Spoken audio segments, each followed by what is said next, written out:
Bien, estamos grabando el segundo punto. Entonces, no se podrá ganar almas si no se predica el Evangelio de Cristo. En este punto vamos a ver un punto de lo que es que la gente necesita oír la palabra de Dios. Repito, la gente necesita oír la palabra de Dios. Según el texto que nosotros hemos lecturado en Romanos 10:17, dice ahí: así que la fe es por el oír y el oír por la palabra de Dios. El verso 14 de ese texto hace varias preguntas. ¿Cómo pues invocarán a aquel en el cual no han creído? O sea, ¿cómo la gente va a invocar a Dios si no han creído primero en ellos? ¿Y por qué no creen? Porque no hay nadie que se les predique. Hace otra pregunta: ¿y cómo creerán en aquel a quien no han oído? O sea, no ha habido cuenta. Nuevamente el apóstol Pablo está diciendo que no ha habido nadie quien se les predique, quien les enseñe sobre el Evangelio. Vuelve a hacer una tercera pregunta el apóstol y dice: ¿y cómo oirán sin haber quien les predique? Entonces, lo que la gente necesita, más que alabanzas, más que de repente entregar canastas, dar regalos, más que shows, teatros que hacen ahora en este último tiempo, la gente necesita oír la palabra de Dios, porque si no, no se van a convertir, no se van a arrepentir y no van a alcanzar la vida eterna. La gente, punto número uno sería aquí entonces, la gente necesita oír la palabra de Dios. Punto número dos, la gente necesita arrepentirse de sus pecados. Hechos capítulo 17, verso 30. Hechos capítulo 17, verso 30. ¿Qué dice este precioso texto?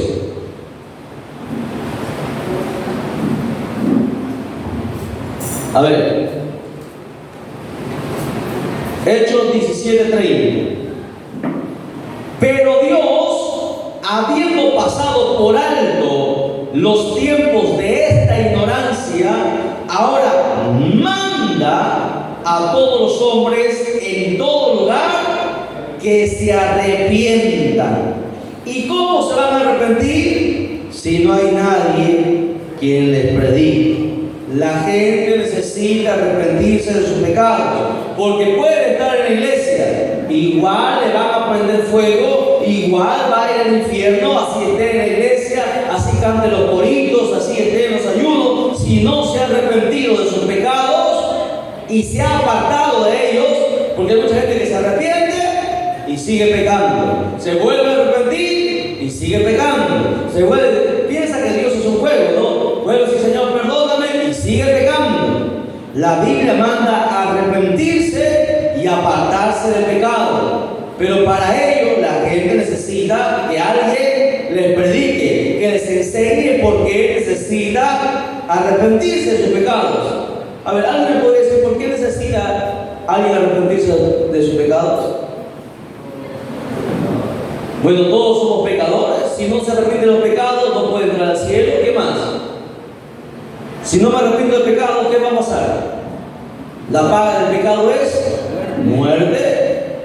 Si yo estoy en pecado, las enfermedades van a tocar mi cuerpo. Si yo estoy en pecado, ¿qué más? El diablo va a tocar a mis hijos, mi familia, mi hogar. El que está en pecado le abre las puertas al diablo. O sea, usted tiene que demostrarle a la gente, enseñarle por qué necesita arrepentirse de sus pecados. La maldición pasará hasta tu tercera y cuarta generación. Habrá una maldición para tu descendencia si estás en pecado.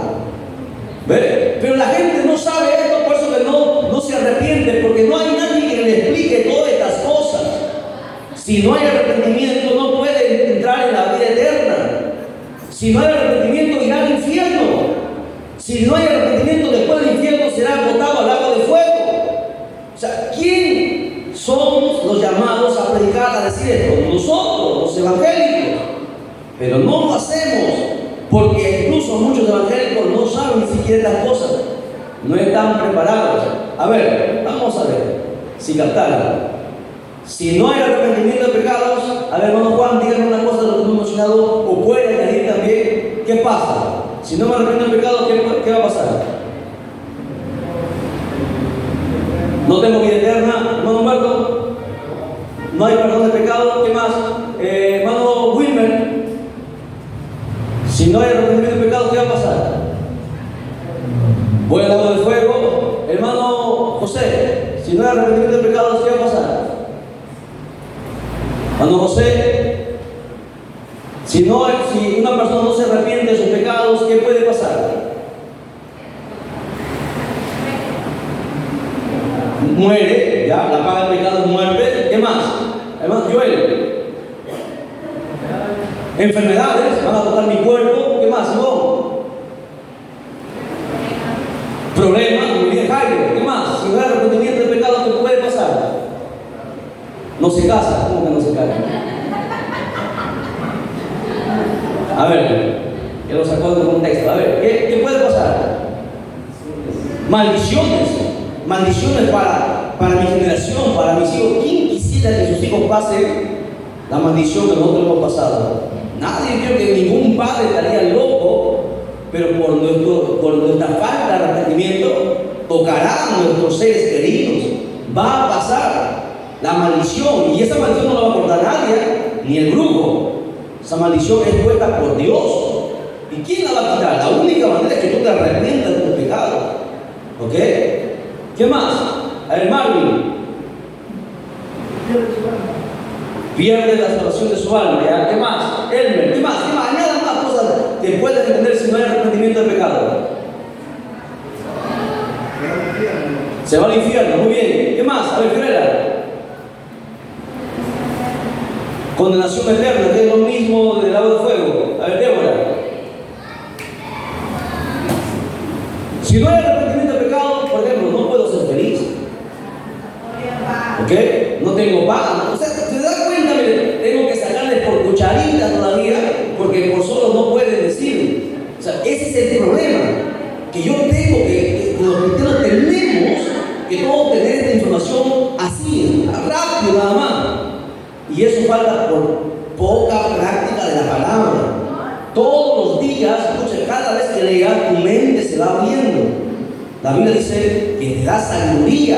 Sabiduría es lo más caro aquí, más caro que el oro y el diamante. Porque la sabiduría te da sabiduría. Tú necesitas sabiduría para gobernar tus hijos, para gobernar tu hogar, para tener riqueza, para tener dinero. Necesitas sabiduría. Y la sabiduría solamente viene por la palabra. No hay otra forma. Es la palabra la única que te da sabiduría. Necesito sabiduría. ¿Para qué? Para no caer en las artimañas del diablo, porque tú no sabes por dónde el diablo te va a atacar. Tú no sabes dónde te está esperando. Y necesitas ser sabio. ¿Ok? Entonces, bien. Estamos hasta ahí. Vamos bien, vamos bien. Continuamos. Punto número 3. Bueno, primero dijimos, la gente necesita oír la palabra de Dios. Punto número 2, la gente necesita arrepentirse de su pecado. Punto número 3, la gente necesita, después de arrepentirse, ¿qué necesita? Después de arrepentirme, ¿cuál seguirá? ¿Qué necesita la gente? ¿O solamente con que me arrepienta, ya está? Ya, arrepentirse para estar ligados. ¿Qué más? Pero antes de bautizarse, necesito algo. Creer en Jesucristo. Primero yo me arrepiento y creo en Jesucristo. Romanos 10:14. Romanos 10:14. Porque tú puedes decir, estoy arrepentido, pero si no crees en Jesucristo, ¿de qué ha valido el arrepentimiento? De nada. Romanos 10:14. ¿Cómo pues invocarán a aquel en el cual no han creído? ¿Ve? El apóstol Pablo hace la pregunta. Tienen que creer en Jesucristo. ¿Y cómo creerán en aquel a quien no han oído? ¿Y cómo oirán si no hay quien les predique? La gente necesita creer en Jesucristo. ¿Ok? Hechos 16:31 también. Hechos 16:31. ¿Por qué yo necesito creer en Jesucristo? Porque si yo creo, me salvo yo y se salva mi casa, ¿sí o no? Hechos 16:31. Cree en el Señor Jesucristo y serás salvo tú y tu casa. Porque ¿quién podría ser feliz que se salve y que sus hijos estén en el infierno? ¿Usted cree que será feliz? No, Señor. No puede haber felicidad. Sería triste, ¿no? Entonces, si yo creo, y la palabra creer, una vez más, ¿sabe quién me dice? ¿Qué significa la palabra creer? ¿Qué es creer en Jesucristo? Ya, creer es fe, pero ¿qué implica creer? ¿Qué implica creer? ¿Alguien lo dijo por el escuché? Más que confiar, obedecer. Eso es creer. Tú no puedes decir que crees si no lo obedeces, ¿sí o no? Los demonios dicen que creen y tiemblan, pero no se arrepienten, ¿sí? O sea, el hecho de que digas que yo creo, tengo confianza, pero si ¿me entiendes? Va entendiendo. Creer es obedecer. ¿Obedecer qué? Lo que la Biblia manda, no fornicar, no adulterar, no mentir, no robar, ser justo, todo lo que la Biblia está mandando. Eso es creer. Por lo tanto, no todos creen en la iglesia, ¿no? Porque no todos estamos cumpliendo con todas las cosas. Por eso que Dios todavía extiende su gracia para que todos empecemos a arreglar nuestra vida y podamos decir: Señor, he cumplido, he obedecido tu palabra, me ha costado, me ha dolido, he llorado, pero he obedecido, he creído. Honra tu promesa, salva mi casa. Así, ese es el orden de Dios. ¿Qué más? La gente necesita, después de creer, necesita invocar, confesar y aceptar a Jesucristo como Señor y Salvador de sus almas. Romanos 10:13. Romanos 10:13. Romanos 10:13. Repito, la gente necesita invocar, confesar y aceptar a Jesucristo como su Señor y Salvador de sus almas. Romanos 10:13 dice: porque todo aquel que invocare el nombre del Señor será salvo. Interesante, ¿no? El verso 9 y 10 dice lo siguiente. Ahí está, Romanos 10:9 dice: que si confesares con tu boca que Jesús es el Señor y creyeres en tu corazón que Dios levantó de los muertos, serás salvo. Porque con el corazón se cree para justicia, pero con la boca se confiesa para salvación. Por eso, a ver, los evangelistas del presente y los que nos ven, por eso que se hace la oración del pecador. Tiene que confesar con la boca, decir que se arrepiente de sus pecados y decir que Jesús es su Señor, su Salvador, el dueño de su vida, el Rey de su vida. Tienes que confesar con tu boca. Si no hay confesión con la boca, entonces, porque tú no puedes decir, no, yo ya me arrepentí y acepté al Señor. El Señor lo sabe, pero los demonios van a estar ahí siempre, porque los demonios no saben lo que tú piensas. Tienen que escuchar que renuncias al diablo, que renuncias a tu pecado. Si confesares con tu boca, tienes que confesar tu pecado. Señor, yo renuncio a este pecado, yo renuncio a esto, para que ese espíritu inmundo se vaya de tu vida. Si no, no se va a ir. Ese es otro problema que muchas veces, hermanos, se ha mal practicado antiguamente. Que la gente decía: bueno, sí, yo me he arrepentido, pero nunca confiesan con su boca. Por eso que siguen siendo atacados por esos espíritus inmundos. Y esto por ignorancia. A veces mucha gente ha tenido este problema, que nunca confesó con su boca, ¿no? Hemos cometido cuántos pecados. Por ejemplo, ¿no? ¿Qué sé yo? Alguien que haya violado a alguien, un violador, da vergüenza, ¿no? Que la gente sepa que yo he sido un violador. Sería vergüenza, un escándalo. Pero la Biblia dice que tú tienes que confesar tus pecados. Entonces tú tienes que, por eso que Jesús mandó: entra en tu aposento y cerrada la puerta, ora a tu Padre que está en secreto, y tu Padre que está en secreto te recompensará en público. Tú tienes que confesar: Señor, yo renuncio a este pecado, yo renuncio a la pornografía, yo renuncio a la masturbación, yo renuncio a la violación, yo renuncio a tantas cosas que hemos hecho. Hay gente que ha tenido relaciones sexuales con sus propias hermanas, incesto. A mí llega un montón de casos así, de iglesias, ¿no? Que han tenido sexo ahí en familia. O sea, que tienes que confesar, porque si no lo confiesas, no se va a ir ese espíritu inmundo que está ahí. Hay que confesarlo. Si confesares con tu boca, ¿me entiendes? Pero muchos no lo han hecho. Por eso que ese espíritu inmundo sigue ahí y pasa por generación. Ese pecado que tú hiciste, eso que tú practicaste, tus hijos lo van a practicar también. Y sus hijos de sus hijos también lo van a seguir practicando. ¿Por qué? Porque no lo has cortado. Hay que cortarlo. Se tiene que cortar esa maldición. ¿Ok?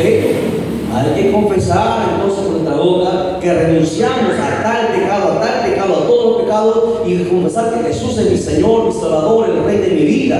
Confesar con la boca. Porque dice ahí, porque con el corazón se cree para justicia, pero con la boca se confiesa para salvación. ¿Lo entienden? Cuando yo prediqué este mensaje allá en la tierra, mucha gente lloró porque nunca se les habían enseñado que tenían que confesar con su boca. Y tenían años luchando contra esos pecados que estaban ahí, años luchando. ¿Por qué? Porque nunca habían renunciado a ellos, no habían confesado. Y ese es el problema. Tenemos que conocer la Escritura para poder escapar de tantas cosas que, hermanos, que nos van a atacar. Hechos 4:12. Hechos 4:12.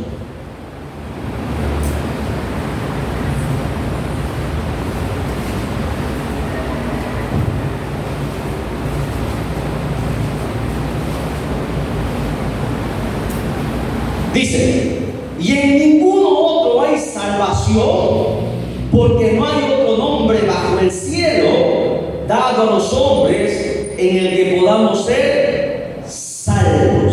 ¿De quién es ese nombre? Jesucristo. Por eso, Señor Jesucristo, yo te confieso a ti como mi Señor. Y los evangelistas tienen que tener claro en esto. ¿Ya? El evangelista tiene que conducir en oración de esta manera a las personas que van a ser ministradas, porque tienen que entender y confesar que solamente en el nombre de Jesús, sin Él no hay salvación, en ningún otro hay salvación, porque no hay otro nombre, dice, bajo el cielo y la tierra dado a los hombres en el que podamos ser salvos. En el nombre de Jesús yo renuncio a todos los pecados, yo acepto al Señor Jesucristo como Señor. Porque mucha gente dice, ¿usted ha escuchado? El Señor dice, en el nombre del Señor. La pregunta es, ¿cuál Señor?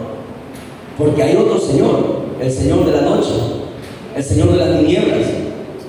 Y hay muchos cristianos infiltrados que son satanistas y son evangelistas, son pastores, brujos que son pastoreas de iglesias, que salen a evangelizar y mencionan el nombre del Señor y ponen la mano y le transfieren el espíritu, pero nunca mencionan en el nombre de qué Señor. Dice, en el nombre del Señor, hay que confesar ese nombre de Jesucristo. Por eso hay mucha gente que a veces cuando ustedes escuchan, le digan el Señor, el de arriba, el eterno. ¿Cuál? Tiene un nombre. Ese nombre ha sido revelado. Porque mucha gente dice que el Señor, ¿cuál Señor? El de arriba, ¿cuál es el de arriba? ¿Usted sabe que arriba también está el diablo? Tiene su nombre, Jesucristo. No hay otro nombre dado a los hombres en el que podamos ser. Tienes que decir ese nombre. Si solamente dices el Señor, el de arriba, cuidado. O sea, alguien que conoce la ley, tú no lo vas a pasear. Tú tienes que conocer bien la Escritura. El diablo es astuto, el diablo engaña. Hermanos, es sutilmente usa la palabra. Y mucha gente que no entiende se traga todo, ¿no? Pero no todo lo que brilla es oro. Hay que tener mucho cuidado. Mucha gente maldice así en el nombre del Señor y está invocando al diablo, lo invoca. Nunca dice su nombre. Por eso que el cristiano tiene que estar atento, ¿no? Con ojos de águila, mirando todo. Por eso cuando yo ministro, hay algunos ministros que ministran y cierran sus ojos. Los ministros, esa es una vergüenza, es una falta de ignorancia. El ministro no puede cerrar las vistas. El ministro tiene que tener sus vistas bien abiertas, mirando todo lo que pasa, lo que acontece. La vez pasada estábamos ahí invitados a predicar lejos y un ministro estaba meditando con los ojos cerrados. Y él estaba en el gobierno, se levantó y claro, le metió un cachetador y lo sentó por él, al ministro. Imagínate, la gente, los impíos se burlaban, ¿no? Impíos se burlaban, un show ahí. El ministro tiene que estar despierto, mirando la vida. Se les ha enseñado, ¿no?, que tiene sus ojos cerrados y le entra el diablo. Imagínense. No es así, ¿no? Los demás tienen que estar con sus vidas cerradas. El ministro no. El ministro tiene que estar mirando todo lo que está pasando. Por eso cuando se les aquí, por ejemplo, el que dirige la oración, tiene que estar atento. De rato en rato puede cerrar su vida, pero tiene que estar mirando, observando, ¿no? ¿Qué espíritu se está moviendo por ahí? Porque a veces el diablo se mete también. Tiene que estar atento. Todas estas cositas tenemos nosotros que estar preparados para el día que el Señor nos llame, saber cómo podemos nosotros, hermanos, hacer frente a las artimañas del diablo. ¿Ok? Se supone que por tus ojos, el diablo no entra por tus ojos, el diablo entra porque tú tienes pecado en ti. ¿Ok? Tus ojos están abiertos y entra el diablo. O sea, que tus oídos están abiertos, también entra el diablo por ahí. No puede, hermano. O sea, esas cosas, ¿de dónde salen? De los dichos de los pastores, ¿no? De la gente que nos enseñaba, ¿no? Pero preguntan, ¿está en la Biblia eso? Que por los ojos se entra el diablo. ¿Y de dónde lo han sacado? O sea, por eso es lo que pasa, ¿no? Que hay mucha ignorancia en la escritura. Ignorante, no, yo soy ignorante, yo ignoro de química, ignoro de muchas cosas, soy ignorante de muchas cosas, pero de la escritura no puedo ser ignorante. Ninguno de los que estamos aquí tenemos que ignorar la escritura. Sería un pecado para nosotros ignorar la escritura, porque se supone que somos la luz de este mundo, la sal de esta tierra, y que ignoremos la escritura es una vergüenza. Si alguien te hace una pregunta y tú no lo puedes responder con la Biblia, estás perdido. Hacías quedar mal el nombre del Señor al cual tú representas. Si alguien te pregunta algo, tú por la Biblia no tienes que defenderlo. Pero si no lo sabes, no das cuenta. El cristiano tiene que estar listo para todo, saber todo. ¿Ok? Por eso que la iglesia se tiene que dar enseñanza para aprender. Bien, entonces con ese es el primer propósito. Todo lo que hemos recibido es el primer propósito. ¿Cuál es el primer propósito, hermana Fiorella? ¿Cuál? Ir y predicar el evangelio. Ese es el primer propósito. El número 1. Todo lo que hemos hablado es el primer propósito. Ir y predicar el evangelio. Vamos a pasar ahora al segundo propósito. ¿Ok? Son 4. ¿Cuál será el segundo propósito? Según la misión que Cristo nos ha entregado. A ver, ¿cuál será el segundo propósito? Ya le prediqué. ¿Qué más? Muy bien. Punto para el hermano Juan. Hacer discípulos. Porque mucha gente se le predica, pero si tú no la discipulas, tú no la enseñas, tú no lo capacitas, va a volver atrás. Se va a ir al mundo nuevamente. Necesitamos discipularlo. Entonces ponga ahí, segundo propósito, ir y hacer discípulos. Ir y hacer discípulos. Segundo propósito. Segundo propósito, ir y hacer discípulos. Mateo 28, 19 al 20. Mateo 28, del 19 al 20. A ver, ¿cuántos discípulos, hermanos, tienen ustedes? ¿Cuáles son sus discípulos? Usted tiene que tener discípulos, porque si no, usted no está cumpliendo la misión. No, hermano, que yo canto, no, hermano, que yo soy el diácono, no. Tienes que tener tu discípulo. A ver, ¿por qué? ¿Por qué, Jairo, crees que tenemos que tener discípulos? Por ejemplo, a ver, déjenme conversar y presten atención aquí, si no, les voy a sacar al frente. Mateo 28, 19, 20. A ver, ¿por qué necesito tener discípulos? Por ejemplo, vamos a ver el Antiguo Testamento, vamos a poner un ejemplo. ¿Qué hubiese pasado si no hubiese estado Eliseo? Elías tuvo un discípulo, Eliseo. Eliseo acabó lo que Elías no terminó de hacer. ¿Ve?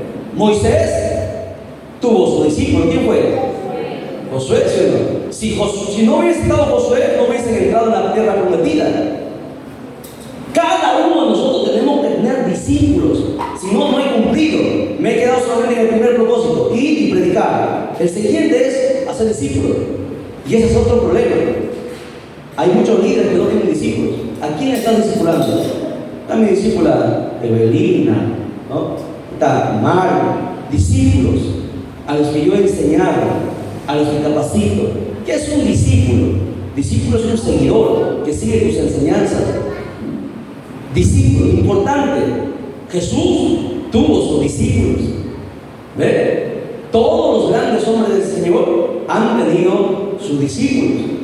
Todos. Tú quieres ser usado por Dios y quieres cumplir el mandamiento de Él, y tienes que tener discípulos. Por eso que de aquí en adelante, ¿quiénes van a ser sus discípulos de ustedes? Los que ustedes traigan, los que ustedes vayan y prediquen y le traigan aquí y estén atrás de ellos, discipulando, enseñando. Cuando tenga pruebas, escuchen, esto es así, hasta que madure y se valga por sí sola o solo, y ya lo puedas dejar y te busques otro discípulo. ¿Por qué? Porque no somos eternos, ¿ok? Un día nosotros nos vamos a ir. ¿Quién va a quedar? Es como, por ejemplo, ¿no? Un padre, si no tiene hijos, ¿qué valdrá que tenga una fortuna? ¿De qué le valdrá? Si a no haber nadie a quien le deje. ¿De qué valdrá que construyamos una gran iglesia si no habrá nadie quien se quede? Un día nos vamos a ir. De una u otra manera no estaremos aquí. ¿Quién quedará? Tu discípulo. Jesucristo se fue, quedaron sus discípulos. Elías se fue, quedó su discípulo. Moisés se fue, quedó su discípulo. En otras palabras, si tú no tienes discípulos, estás perdiendo tu tiempo. Nadie quedará con las enseñanzas que tú tienes. Tú puedes tener muy buena doctrina, ser inteligentísimo, pero si no hay nadie a quien tú lo hayas enseñado, habrá sido en vano. ¿Lo entienden? Entonces preocúpense, porque si no tienen discípulos, están cortos de cumplir la gran comisión. Y todavía estamos en el segundo propósito, son 4. ¿Ven? Vamos a estudiar este punto. Ir y hacer discípulos. ¿Qué dice Mateo 28:19? Por tanto, miren, este es el mandamiento. Por tanto, ir y hacer discípulos. O sea, aquí no hay doble interpretación. Aquí está mandando que tú tengas tus discípulos. Sus discípulos, ustedes serán los hermanos jóvenes que lleguen, los nuevos. Cuando llega un nuevo, y eso es lo que yo no veo en muchas iglesias, cuando llega un nuevo, se sienta por ahí, nadie va a lo acompaña. Cuando llega un nuevo, usted tendría que preocuparse. Yo como estuviera en sus zapatos, ¿no? ¿Por qué? Porque yo sé lo que voy a ganar, y no lo hago por el beneficio, sino yo sé todo lo que vendrá cuando yo discipule a alguien. O sea, todos los privilegios que la Biblia menciona cuando yo discipule a alguien. Por eso que cuando hay un convertido, un nuevo, usted tiene que ser sabio, pegarse a esa persona, para que esté ahí, para que él sienta el calor, el amor, sienta la amistad, no se sienta solo, no tenga vergüenza. Y poco a poco se convertirá en tu discípulo y estará contigo. Siempre te acompañará donde quiera que vayas, así como Eliseo dice: no te voy a dejar, yo no te dejo. O sea, no le quiso dejar. Elías le decía: ah, no te dejo. El discípulo siempre estará ahí, te cuidará, ¿sí? Orará por ti, ayudará por ti cuando tú no puedas, porque es tu discípulo. Es como un hijo. Se llaman hijos, los discípulos son hijos espirituales. ¿Ven? Hijos espirituales. ¿Y qué hace un hijo por un padre? Lo da todo, ¿sí? A veces los hijos naturales, a veces olvidan a los padres, pero un hijo espiritual nunca te va a dejar. Va a estar siempre contigo ahí, en las buenas y en las malas. Te llevará un plato de comida. ¿Ok? Mi hermano Durán no era de la iglesia, no era el anciano Durán, la mayoría lo conocía, no era de la iglesia, pero yo me consideraba su discípulo. Yo estaba ahí estaba, lo visitaba, lo iba a ver, oraba por él. Sus últimos días tuve que orar por él porque el diablo estaba atacando su mente y le decía que él no era salvo. Imagínense, si él moría en esa condición, se perdía. Tuve que orar, ministrarle. Su discípulo estuvo ahí, prediqué en su funeral. El discípulo nunca te va a abandonar. Los discípulos de Cristo estuvieron siempre ahí. Es más importante tener un discípulo que un hijo. Porque el discípulo, que es verdaderamente un discípulo, es tu hijo espiritual, estará siempre ahí. Siempre orará por ti. Vamos a ver la importancia de los discípulos. Aquí dice la Biblia: ir y hacer discípulos a todas las naciones.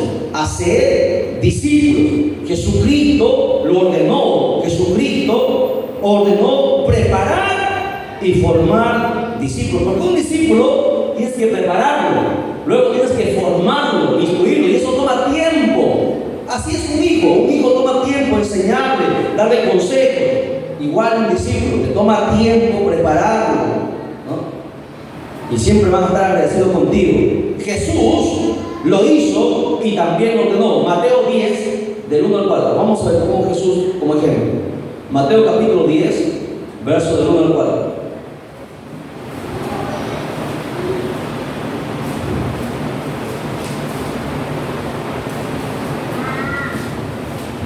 ¿Sabe qué es un discípulo en el diccionario? Llama discípulo a un seguidor. Alguien que sigue tu vida y tu enseñanza. Ese es un discípulo. Un seguidor que sigue tu vida y tu enseñanza. ¿Ok? Ese es un discípulo. Conforme tú eres, tu discípulo quiere ser igual que tú, porque tú eres ejemplo, eres distinto. ¿Tú crees que alguien te va a seguir siendo tú haragán, ocioso, perezoso? ¿Tú crees que vas a tener discípulos? No, pues. Solamente tienen discípulos los que son ejemplos. ¿Ok? Los que son ejemplos, solamente los discípulos no los buscas tú, ellos te van a buscar a ti. ¿Ok? Vamos a ver. Mateo 10:1. Jesucristo dice ahí: entonces, llamando a sus 12 discípulos, no dice apóstoles, dice discípulos, porque antes de ser apóstoles, primero fueron sus discípulos, porque Jesús los enseñó. ¿Cuánto tiempo Fidel los enseñó? ¿Cuánto tiempo el Señor enseñó a sus discípulos? No se acuerdan. A ver, Edith, ¿cuántos años enseñó el maestro? 10 años, dice. 3, exactamente 3 años y medio. 3 años y medio, porque Jesucristo murió a los 33 años y medio.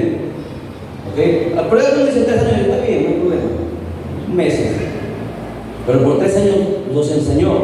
Después de haber enseñado, recién le dio cargo o título de apóstol. No fueron directos apóstoles. Primero los enseñó, los llamó discípulos. Por eso dice ahí: entonces, llamando a sus 12 discípulos, dice, les dio autoridad sobre los espíritus inmundos, para que los echasen fuera y para sanar toda enfermedad y toda dolencia.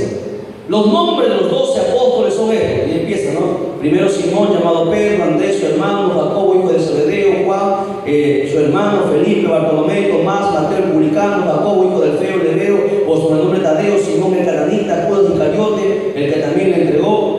El verso 5 concluye y dice: a estos 12 envió Jesús y les dio instrucciones, diciendo: por el camino de gentiles no vayáis, y en ciudades samaritanos no entréis. Eso es lo que es un maestro. El maestro da instrucciones, enseña, pero con el ejemplo, porque Jesús es el ejemplo. Jamás alguien tendrá discípulos si no es ejemplo, jamás. ¿Ok? Los discípulos vinieron a Jesús. Vinieron a Jesús. Jesús los llamó, los tomó, los preparó, los hizo sus discípulos, los capacitó. Importante. ¿De qué manera era? ¿Quién es su discípulo? Su discípula, en este caso, está buscando. Los discípulos más adelante le van a buscar a usted. Cuando empecemos a resplandecer, cuando la gente vea que en ti hay algo, cuando vea que hay algo que no es dado por cualquiera, se llama autoridad, la gente te va a seguir. La gente va a querer estar contigo. ¿Por qué? Usted ha escuchado el dicho que dice: júntate con sabio y sabio serás. Lo que tiene el maestro se le pega al discípulo. Pedro dijo: no tengo oro ni plata, pero lo que tengo te doy. Lo que un maestro tiene se le pega al discípulo. ¿Cuándo? Cuando el discípulo está ahí siempre. Cuando venía a predicar, yo me acuerdo, venía a predicar, yo cargaba su maletín, yo estaba ahí. ¿A dónde iba? Yo les iba, yo les llevaba. Ahí. Porque uno tiene que empezar siendo discípulo, de abajo, siempre ahí, para que luego Dios te lleve arriba. Si no, jamás pasará. Hay un orden, la gente se quiere saltar. Usted no llega, como siempre le pongo el ejemplo, no llega al segundo piso de un paso, va escalón por escalón. Pero a nadie le gusta pasar por abajo, todos quieren ir una vez arriba. Se convierte en hoy, mañana quiere ser pastor. Se convierte en hoy, mañana quiere ser el líder de la alabanza. No, hay un proceso. Tienes que empezar de abajo para que Dios honre el llamado y el ministerio que Dios un día te va a entregar. Se empieza siendo discípulo. ¿Ok? Vamos, continuamos. La iglesia está llamada a esto también, a ser discípulos. El texto que nosotros hemos lecturado, Mateo 28:19, dice: ir y hacer discípulos. ¿Ve? Jesucristo lo hizo, la iglesia también tiene que hacerlo. Si no lo hace, pues entonces no está cumpliendo la gran comisión, no está haciendo la misión, porque no está cumpliendo el segundo propósito. Por lo tanto, tenga cuidado, puede que no suba. Cuando la trompeta suene, puede que no suba. Y si sube, estará en el tribunal. Y ahí el Señor nos prestará a todos. Y nos dirá: Mené, tekel, uparsin. Pesado ha sido y ha sido hallado falto. Será triste eso, triste. Segundo punto sobre este propósito, vamos a ver. El discipulado, escuche bien, pastores, sobre todo esto va para los pastores, los maestros también, ¿no? Y evangelistas, ¿por qué no decirlo? El discipulado es necesario en la iglesia del Señor, es fundamental, es algo que no se puede quitar, el discipulado. ¿Ok? Recuerdo, afuera todos tenemos, hemos puesto 3 palabritas. ¿Cuáles son? A ver, hemos tenido un aniversario, hemos tratado bonito. No, aparte de la ahí, hemos puesto ahí. ¿Qué dice? ¿Qué más? ¿Estás seguro que así dice? A ver, salga ahí, miro, así lo dice. A ver, Mami, ¿dónde estás afuera? ¿Qué dice atrás? Rapidito nomás. No saben ni lo que dice. La han puesto en el aniversario. Son 3 pilares. No, el otro está al otro lado. Ya, ¿qué dice? Evangelismo. ¿Qué más? Doctrina y discipulado, dice. O discipulado y doctrina. Es que Dios es orden. La Biblia dice: Dios es orden. No hay nada al azar aquí, va a orden. Primero se evangeliza, luego se discipula, luego se adoctrina. ¿Dónde sacó usted esa? Porque hay cosas de doctrina, ¿no? Pero afuera hemos puesto 3 pilares fundamentales que la iglesia tiene que seguir: evangelismo, Dios lo bendiga, discipulado y doctrina. La doctrina es el más alto, ¿ya? Primero evangelizamos afuera, ganamos las almas. Viene aquí lo discipulamos. Todos. Más allá, si usted quiere seguir haciendo, lo adoctrinamos. La doctrina es conocimiento profundo. Teología. ¿Qué más? ¿Qué más también tenemos? Hay teología, ¿qué más? Hermenéutica, ¿qué más? ¿Qué más hay? Escatología, o sea, cosas profundas, doctrina ya. Más pesada, pero todavía porque estamos empezando. Pero esas cosas tiene que un maestro entender. El discipulado es algo básico, porque si no hay iglesias. Mira, yo he ido a iglesias, el pastor Roger a veces me cuenta también, dice que ha ido a iglesias donde 2 horas de alabanza, 10 minutos de mensaje. En la sierra mayormente es así. En los aniversarios, el pastor Roger, y con la libertad de confianza que tenemos con el pastor, me contó, dice, 12 ministerios de alabanza para su aniversario. 12 ministerios, un predicador. Imagínense.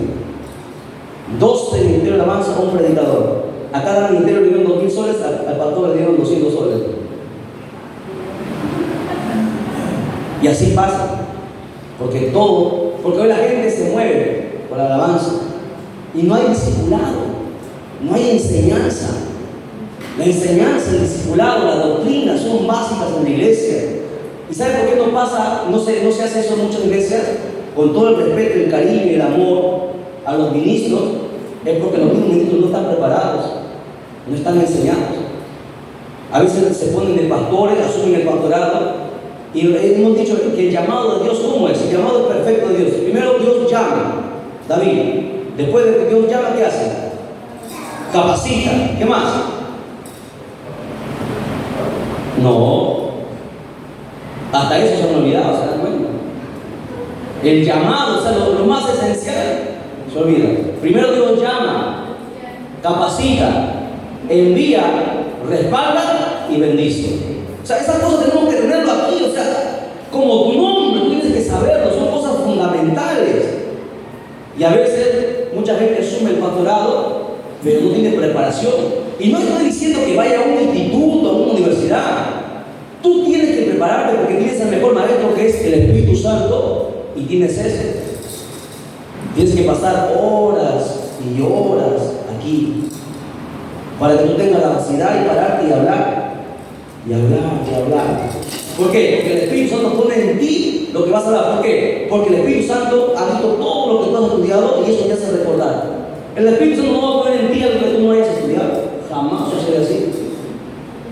Tú tienes que entender cuál es el proceso que Dios anda. El discipulado, entonces, mis amados, es fundamental, necesario en la iglesia del Señor. ¿Por qué? Anoten, ¿por qué? Porque uno ayuda, el discipulado que ayuda a alcanzar conocimiento de la palabra. Anoten. El discipulado ayuda a alcanzar conocimiento de la palabra. Si no hay nadie que te enseñe, ¿cómo tú vas a conocer? Necesitas que alguien te explique, te enseñe, te oriente. No, porque tú no puedes sacar un texto y decir, tal vez no. Tienes que tener los contextos. ¿Ok? Repito. El discipulado ayuda a alcanzar el conocimiento de la palabra. 2. El discipulado ayuda al crecimiento y la madurez de los creyentes. Ayuda al crecimiento y madurez de los creyentes. Una vez, mire, me voy a reservar el nombre, ¿no? De que unos hermanos que tenían 30 años en la iglesia, por una cosita se fueron a los golpes. Una cosita sencilla en una iglesia. ¿Por qué? Porque tenían 30 años, pero no eran maduros. Porque nunca habían sido discipulados. Porque cualquier cosa los ofende, cualquier cosa los lastima. Y un cristiano que ha sido discipulado madura. Dice ahí, a ver, 2 cosas he mencionado. Primero, el discipulado te hace crecer. ¿Ok? ¿Crecer cómo? Espiritualmente. Te expandes. ¿Qué más? Y luego te hace madurar para que cualquier cosa no te dañe, no te lastime. Cuando tú no eres maduro, cualquier cosa te va a sacar del evangelio. Cualquier cosa te va a mover de una iglesia para otra, porque nunca has madurado. El que es maduro permanece en su casa hasta que Cristo venga o hasta que la muerte se lo lleve, porque ha madurado. Pero hay algunos que no, como no maduran, de aquí para allá van buscando la iglesia perfecta. Y la iglesia perfecta no existe, ¿no? Van malogrando más o menos las iglesias donde van. ¿Por qué? Porque no quieren sujetarse. Una persona que ha sido discipulada es madura, ¿no? Toma las cosas con calma, ora, ayuna, se sujeta. Todo se sujeta, porque hay gente que no le gusta sujetarse. No le gusta sujetarse ante nadie, y ese es un problema. Si no hay sujeción, jamás, jamás, sea quien sea, puede tener el talento, puede tener el don, pero si no hay sujeción, no hay nada. Jesús mismo se sujetó a su Padre.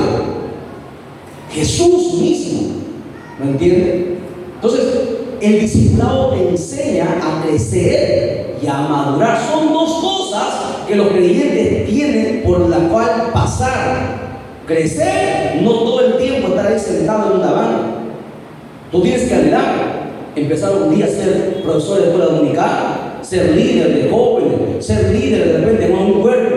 tener algo, un cargo, no sé, que ir creciendo, expandiendo y luego salir a predicar, creciendo. Y conforme vas creciendo también vas madurando, vas entendiendo que los golpes van a venir, maduras, ¿verdad?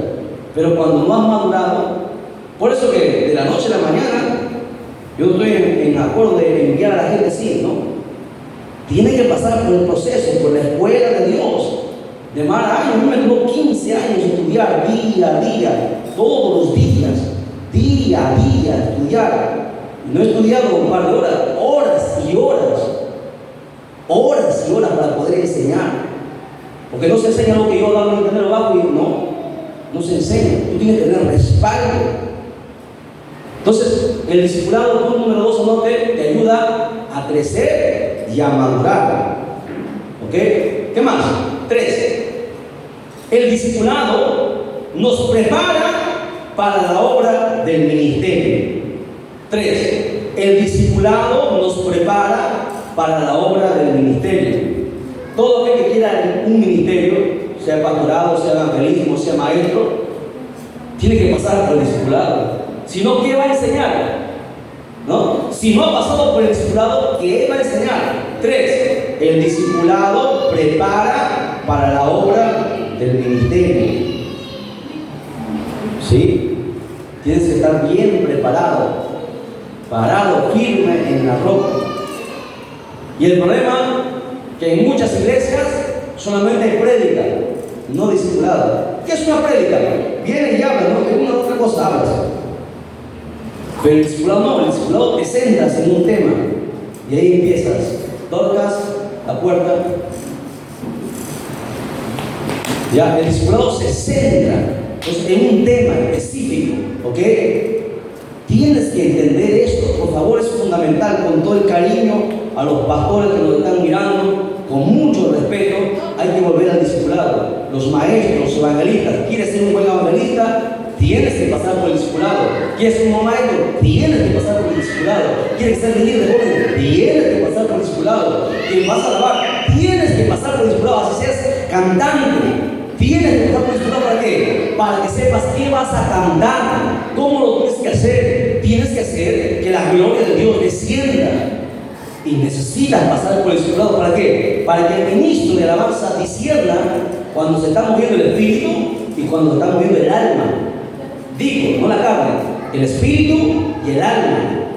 Porque muchas veces el alma es la que se mueve y no el espíritu. Y cuando uno hace eso, está en falta.